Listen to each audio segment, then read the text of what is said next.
They chose the child because he didn't cry. Across the shattered plains of Carthos 4, where the sky flickered like a dying signal and the ground breathed heat from deep, unseen fractures, the alien warlords prepared their ritual. They had conquered this world in less than a day. Orbital strikes had burned cities into glass. Resistance had been erased with surgical precision.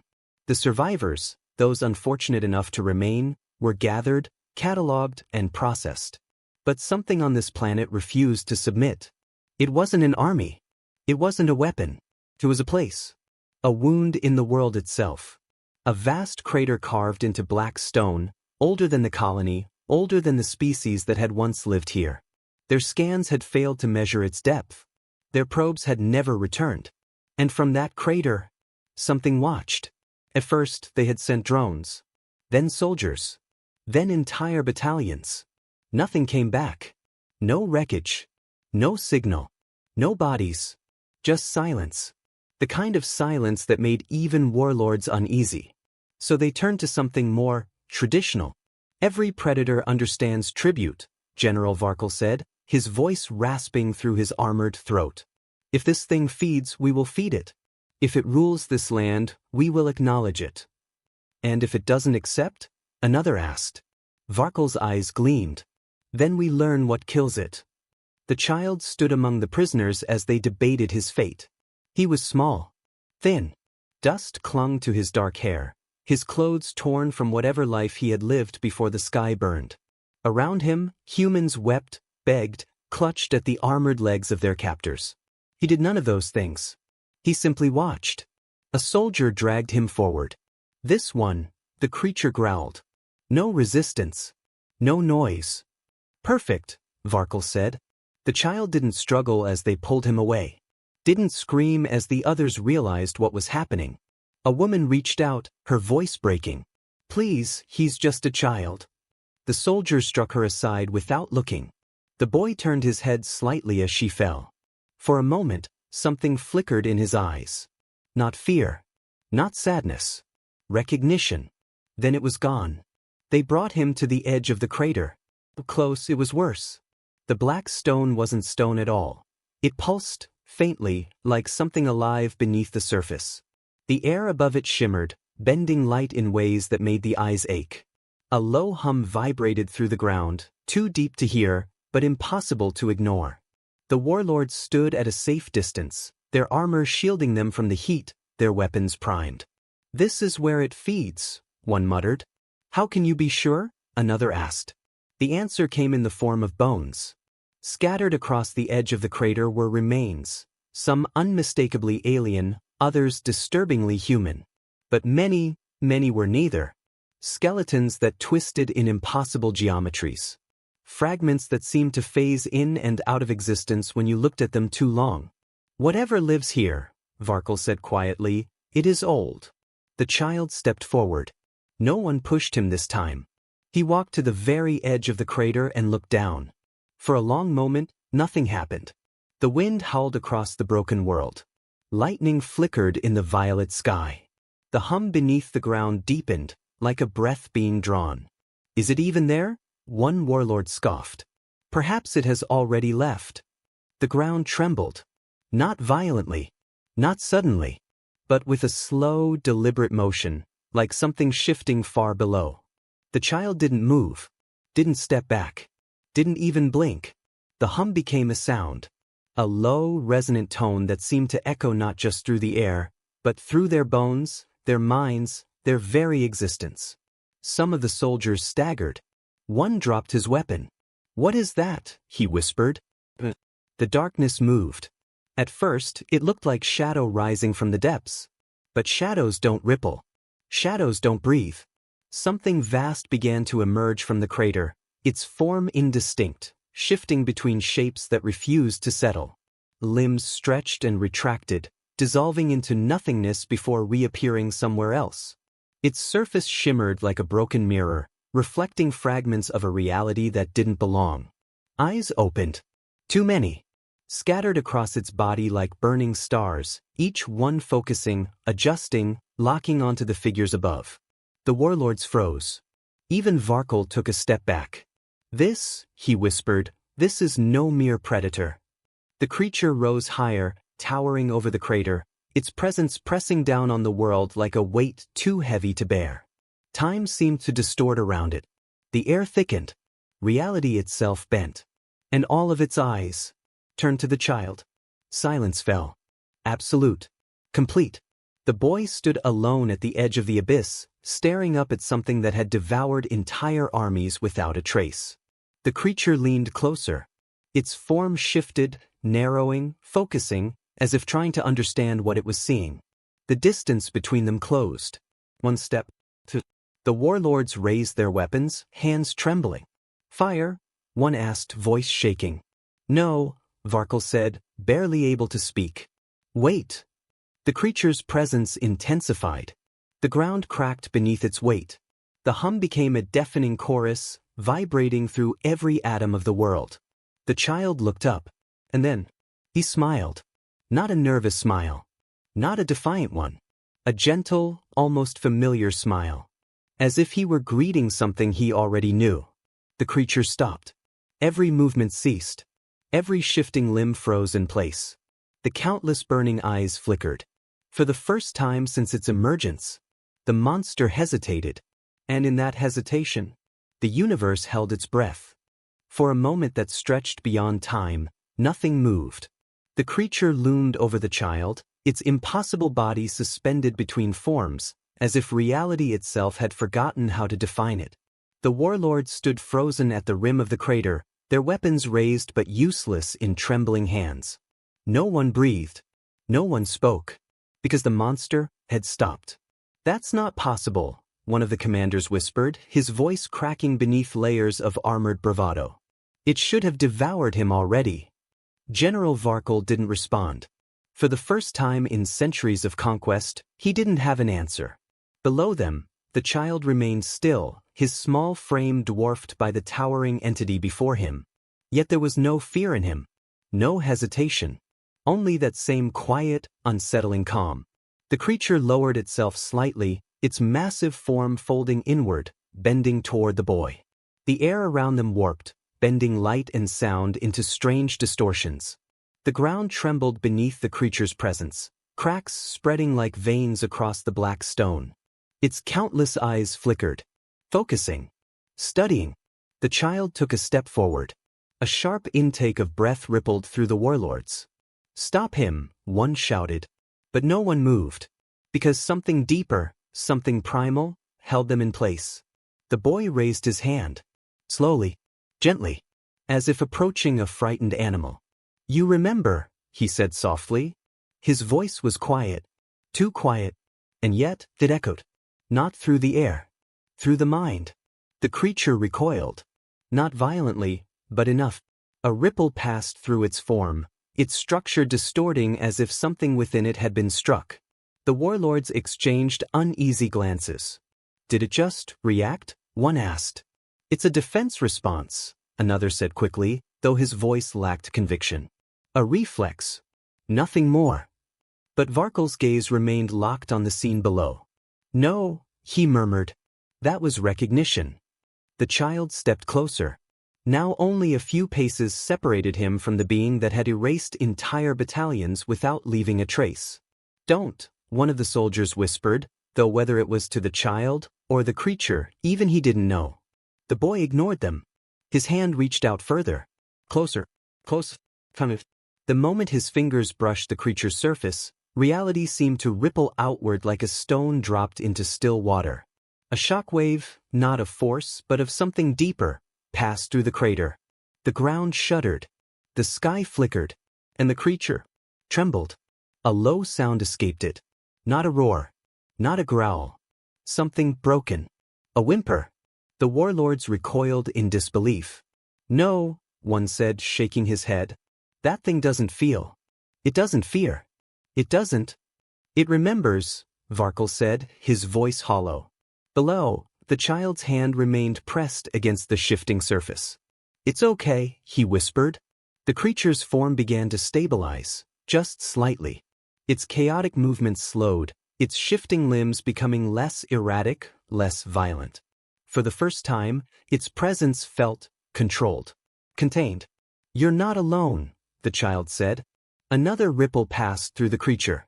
Its many eyes dimmed, then flared again, this time not with rage, but something else. Something uncertain. The warlords began to panic. "This is wrong," one hissed. "This is very wrong. Prepare to fire," another barked, raising his weapon. Energy built along the barrel, a high-pitched whine cutting through the suffocating silence. "Wait!" Varkle shouted. Too late. The shot fired. A bolt of searing plasma tore through the air, aimed directly at the child's back. The creature moved. Not quickly. Not with visible effort. Simply the plasma bolt vanished. No explosion. No impact. Just gone. As if it had never existed.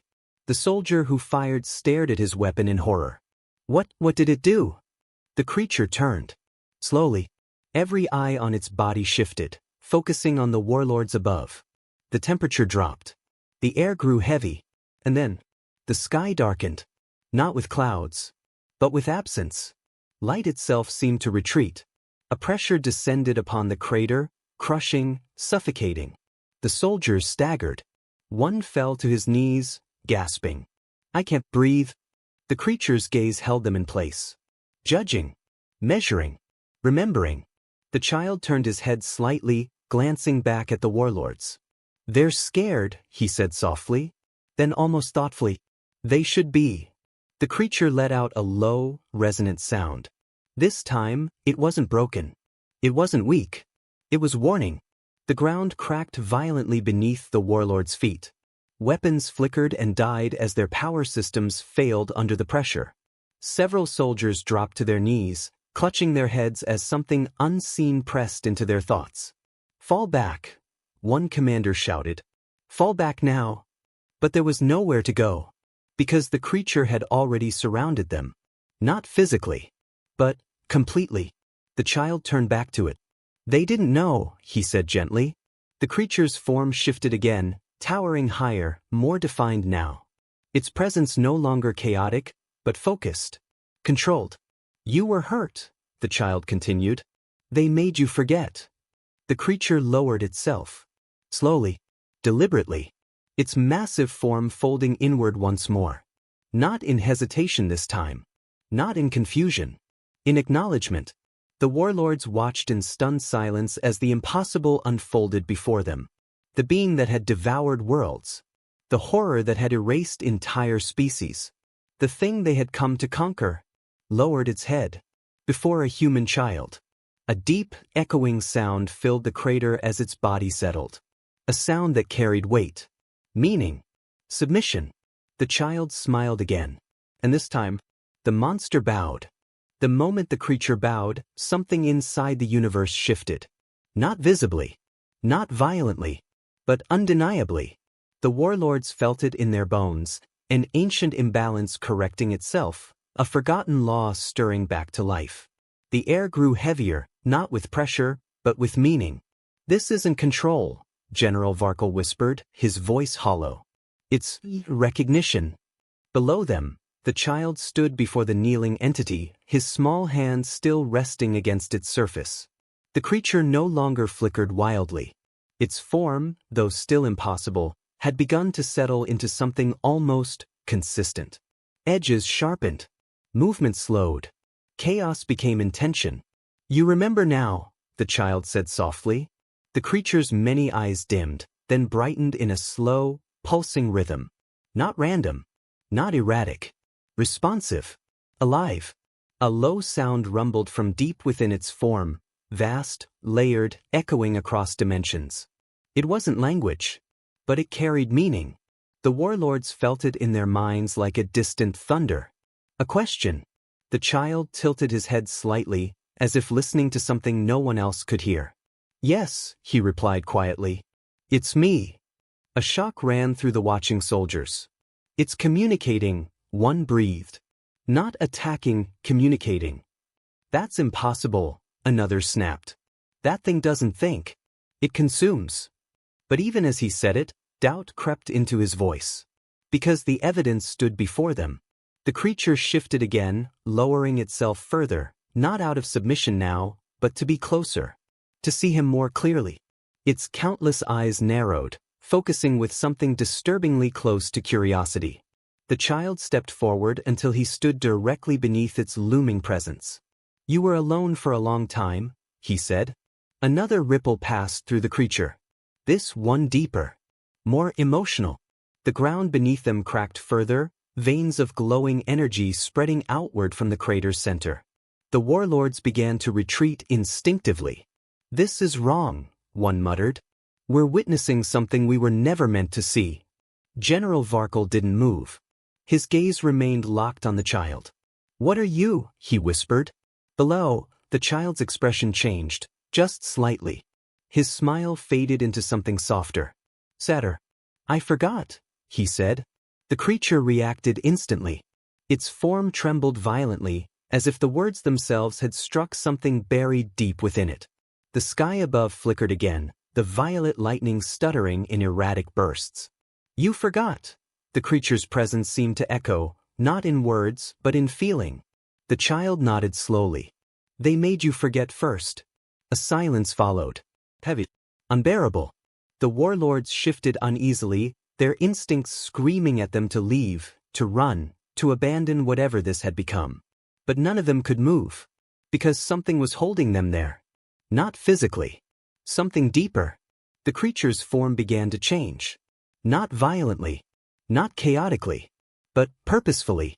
The shifting mass of limbs and shadows began to pull inward, condensing, refining. The countless eyes dimmed, then rearranged, fewer now, but brighter, clearer.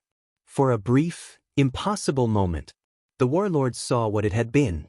Not a monster. Not a weapon. But something vast and balanced. A being that existed not to destroy, but to maintain. To protect something far greater than any empire. "No," one of the older commanders whispered, stumbling backward. That's not possible." General Varkle's voice was barely audible. "A guardian." The word hung in the air like a curse. Or a truth. The child looked up at the creature, his eyes reflecting the faint glow of its shifting form. "They broke you," he said gently. "Turned you into something you're not." The creature let out a low, resonant sound, this time unmistakably filled with pain. The ground trembled. Not with rage. With memory. Fragments began to surface. Visions flickered at the edges of reality, too fast to grasp, too vast to understand fully. But the warlords saw enough. Stars being born. Worlds forming. Civilizations rising and falling. And through it all, the creature. Watching. Guiding. Balancing. Chains. Not physical ones. Something worse. Something invasive. The warlords staggered as the visions faded. "What did we do?" one whispered. No one answered. Because they all knew. The child's gaze hardened, not with anger, but with certainty. "You found it," he said. "And you tried to control it." The creature's eyes burned brighter. The air grew colder. "You made it forget what it was," the child continued. "You turned it into a weapon." The silence that followed was absolute. The kind of silence that comes before something breaks. General Varkle finally spoke, his voice trembling. "We didn't know." The child looked at him. And for the first time, there was no kindness in his eyes. "You didn't care." The words hit harder than any weapon. The creature rose slightly, its form expanding, not in chaos, but in presence. Its size alone seemed to push against the edges of reality itself. The warlords stepped back. Fear, raw and undeniable, gripped them. "What is he?" one of them demanded, his voice breaking. "What is that child?" The creature turned its gaze back to him. Then to the others. And something passed between them. Something ancient. Something understood. The child closed his eyes for a moment. When he opened them again, they were different. Not glowing. Not unnatural. But deeper. Older. "I came back," he said quietly. The creature lowered its head once more, not in submission this time. In agreement. The ground beneath the crater began to pulse. Slowly. Deliberately. As if something long buried was beginning to wake.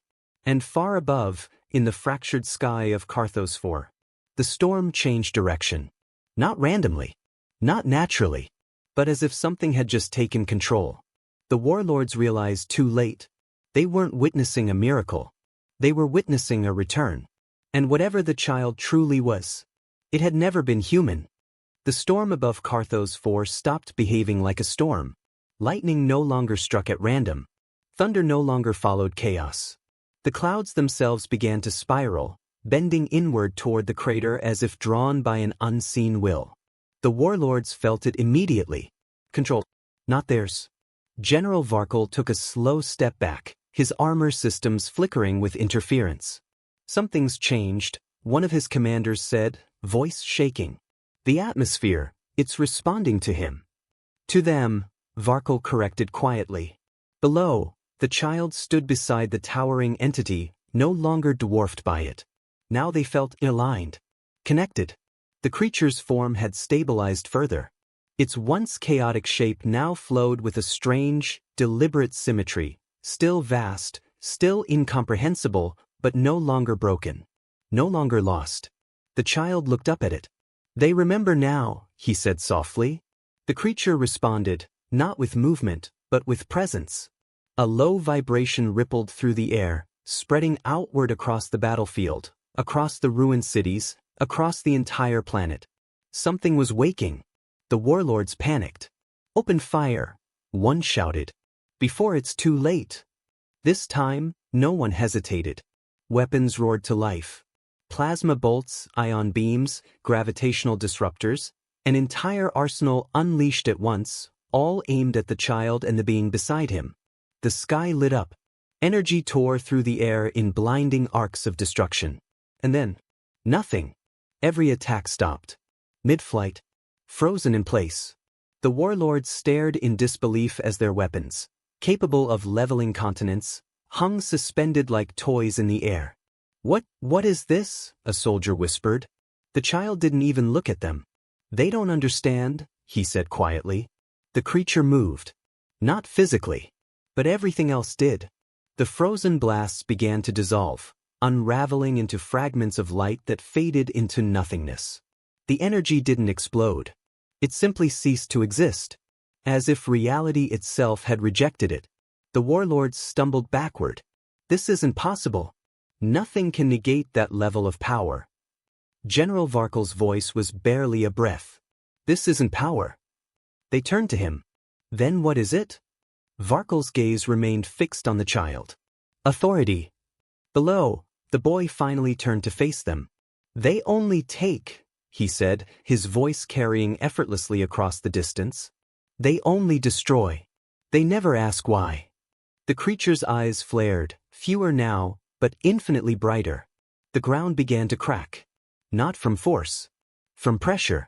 Reality itself straining under something vast. The warlords retreated further. Fall back, one shouted. We're leaving this planet. But their ships didn't respond. Above them, the fleet hung motionless in orbit. Frozen. Silent. What's happening to our systems? A commander demanded. No response. It's like we're disconnected. The child tilted his head slightly, as if listening to something far away. They're trying to run, he said. The creature let out a low, resonant sound. Not anger. Not rage. Disappointment. The air grew colder. The light dimmed. And then, the child raised his hand. Everything stopped. Completely. The wind. The storm. The trembling ground. Even the warlords themselves felt their movements slow, as if time had thickened around them. What are you doing? One gasped. The child looked at him. And this time, there was no smile. I'm letting you remember. The words fell like a verdict. The creature's presence expanded. Not outward in space, but inward. Into them. The warlords staggered as something forced its way into their minds, not violently, but irresistibly. Memories flooded in. Not theirs. Older. Deeper. They saw the creature as it once was. A guardian of balance. A being that moved between stars, not to conquer, but to maintain the fragile equilibrium of existence itself. They saw civilizations rise under its watch, guided, protected. They saw it prevent catastrophes before they could begin. And then, they saw themselves. Discovering it.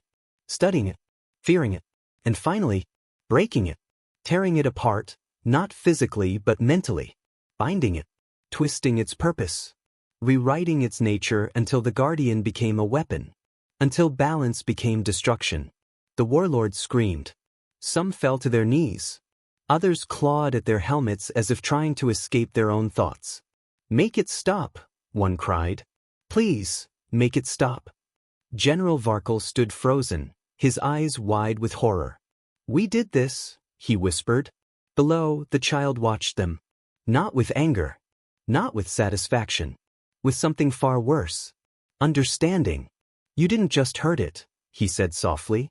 "You hurt everything it was protecting." The creature rose to its full height.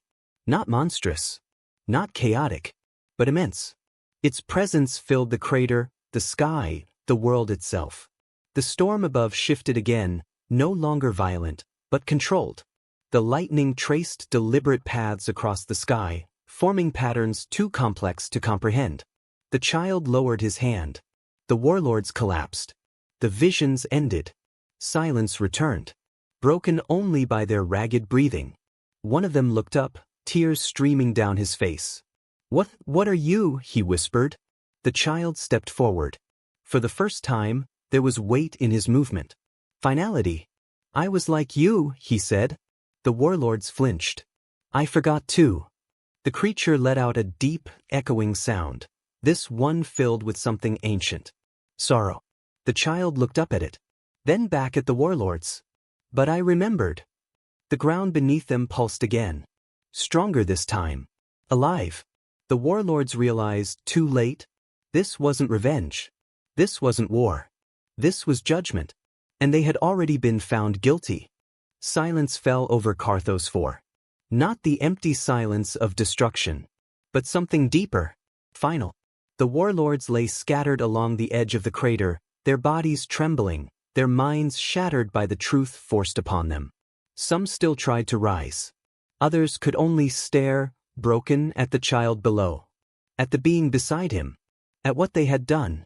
General Varkle pushed himself to his knees, his armor cracked, systems dead. "This," he rasped. "This can't be how it ends." The child stood at the center of the crater, unmoving. "You already ended it," he said quietly. The creature loomed behind him, not as a monster now, but as something vast and whole. Its form no longer flickered chaotically. It flowed, steady and immense, like a force of nature finally returned to balance. The sky above began to clear. The violent storm unraveled, its spiraling clouds slowly dissolving into calm. The unnatural lightning faded, leaving behind a dim, steady glow. For the first time since the invasion, the planet could breathe. But the warlords could not. Varkle forced himself to stand, his gaze locked on the child. "We can fix this," he said, desperation bleeding into his voice. "We didn't understand what it was. We can." "No," the child interrupted. Not harsh. Not loud. Just absolute. "You can't fix what you chose to ignore." The word struck harder than any weapon. Behind him, the creature shifted slightly, its presence expanding, not threatening, but undeniable. The ground beneath it hummed with quiet power, as if the world itself recognized its return. "You saw it," the child continued.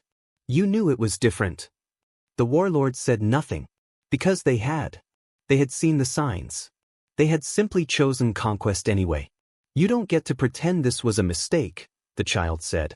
Varkle's hands clenched. "We are conquerors," he snapped weakly. "That is what we do. That is what we were made for." The child tilted his head slightly. "And this," he said, gesturing to the creature, "is what it was made for." The being stepped forward. The air shifted with it, not violently, but with a quiet, overwhelming authority. Its presence filled the crater, stretched into the sky, touched something far beyond the visible world. "Its purpose was balance," the child said. "Yours was choice." Varkle staggered. "And we chose wrong." The child didn't answer. Because he didn't need to. The truth hung in the air like a weight that could not be lifted. Around them, the remaining warlords slowly lowered themselves to the ground. Not forced. Not commanded. They simply could not stand anymore. The creature looked down at them. Its eyes, fewer now, clearer, burned not with rage, but with something older. Judgment. The child turned to it. "It's over," he said softly. The creature stilled. As if waiting. As if asking. The child looked back at the warlords. "They remember now," he said. "That's enough." A ripple passed through the creature. A question. The child's expression softened again. "They don't need to be destroyed." The warlords froze. Hope, fragile and dangerous, flickered in their chests. "They need to live with it." The hope shattered. The creature lowered its head slightly. Understanding. The child stepped forward, closer to the edge of the crater, closer to the broken figures who had once commanded empires. "You will leave this world," he said. No one argued. No one resisted. Because something in his voice made it clear. There was no other option. "You will leave," he repeated, "and you will remember." Varkel's voice shook. "And if we don't?" The creature moved. Not violently. Not aggressively. But enough. The ground beneath the warlords cracked, reality bending at the edges. The sky above darkened for just a moment, as if reminding them what still stood behind the child. Varkel closed his eyes. "We will leave." The child nodded once. The pressure lifted. Slowly. The warlords felt control return to their bodies, their systems flickering back to life. Above, in orbit, their ships stirred, freed from whatever force had held them still. But none of them moved immediately. Because they were afraid. Not of death. But of what they now understood. General Varkel turned, his steps unsteady as he began to retreat. The others followed. One by one. Silently. No orders. No commands. Just leaving. As they reached their transports, one of the younger soldiers hesitated. He turned back, his eyes wide as he looked at the child standing beside the towering being. "What are you?" he whispered. The child looked at him. And smiled. Not the same smile as before. Not just gentle. But infinite. "I'm what's left," he said. The soldier didn't understand. But he didn't need to. He turned and fled. Soon the sky filled with ships. Not descending. Leaving. The invasion fleet vanished into the stars, carrying with it the weight of what they had done. And what they would never forget. Silence returned to Carthos 4. True silence. The child stood alone at the center of the crater. The creature beside him shifted, lowering itself once more. Not in fear. Not in submission. In something deeper. Loyalty. The child reached out, placing his hand gently against its surface. "Stay this time," he said softly. A low, resonant sound answered him. Not a question. A promise. The child leaned his forehead against the creature. For a moment, they stood like that. Still connected. Then the child stepped back. He looked up at the sky, now calm, now whole. "They'll come back someday," he said. The creature remained silent. Watching. Waiting. The child smiled again. "They always do." The wind moved gently across the crater. The world, once broken, began to heal. And in the quiet that followed, the truth settled into the fabric of the universe. The warlords had been wrong. The creature had never bowed to a master. It had bowed to its friend.